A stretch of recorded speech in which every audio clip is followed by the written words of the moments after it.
The flanges from Tudor come in two different sizes in terms of outside diameter. Obviously, the inside diameter is the same.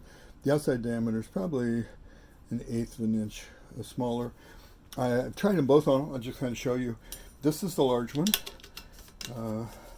It snaps on pretty easy. I've had it on once or twice. It comes up almost flush with the outside of this boiler, which I like, so this won't accumulate a lot of dirt in between the boiler base and the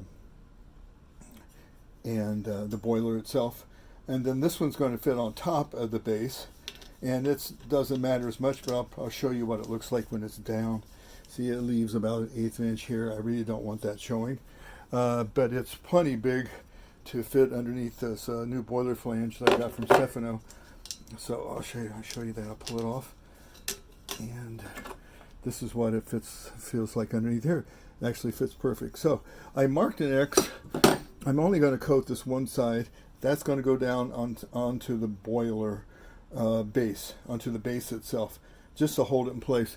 This larger one, I'm going to coat. I've got an X on both sides.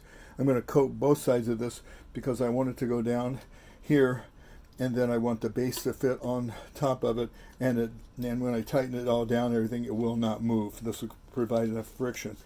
Usually, when you're using this gasket sealant, which is what I have here, it's called Hi-Tac. I'll put it the description and a link into the description below. And usually what they recommend that you do with this, that you spray both surfaces. So you'd spray this surface and the gasket itself. And I don't want to get into spraying around here. It's really not necessary. You're just looking for some friction, so you're looking like this is made to seal up head gaskets on engines is really what it's used for the most, or any kind of gasket where you want to seal it up tight against it. This is more or less for friction so that the boiler doesn't move. And I also have out my tools. I've got this one. I've got Stefano's tool here to tighten down the flange. I have to have all this ready. This is the one for my ratchet, and it's to fit Stefano's tool. It's a 19 millimeter socket, and this is just to tighten it down quickly. And then last but least, on the breaker bar, I've got this extension, inch and a half pipe, inch and a quarter pipe, to put on to the breaker bar to do my last bit of tightening. I'm not going to go as tight as I did on Tammy's machine because I don't think it's necessary. We're just more looking for friction than we are looking for a seal. I have a crude spray booth set up here outside. The cottonwoods everywhere, so I'm probably not going to leave them out here very long. The instructions basically on this stuff, this Hi-Tac from CPI Dynatech, says that you spray it on, let it tack up a little bit, so you give it a few minutes, and they say it is repositionable.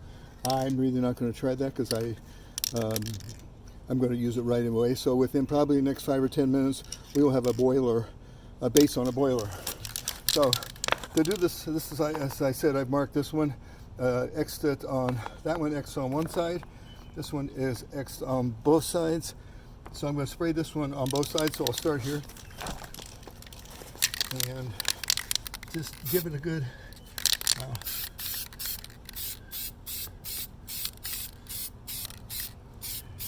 coat.